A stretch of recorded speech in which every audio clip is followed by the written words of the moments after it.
as we said when we were up at the church, if you looked around, you won't see any buildings. Now, that is a Norman church, so there must have been people here sort of 1,000 years ago. Further down the road you have Cranbourne. They have their own church, so it wasn't for that. Basically, Knowlton Church was for the village of Knowlton, which was in this field.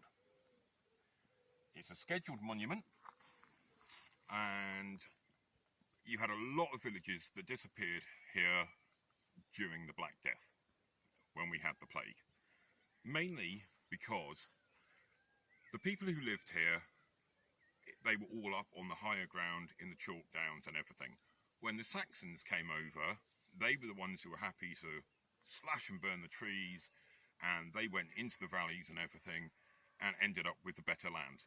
Because where this is all chalk, you may be lucky if you have a couple of inches of soil on top of the chalk, you're not going to get very good crops.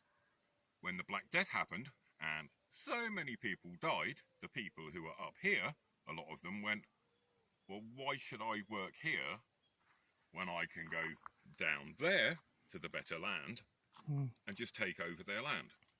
So with that, and the fact that you'd end up with villages decimated, so you'd end up with, say, 3 or 4 villages all moving together into one to have enough people to keep one village going, you ended up with a lot of the villages that just ended up disappearing off the maps totally.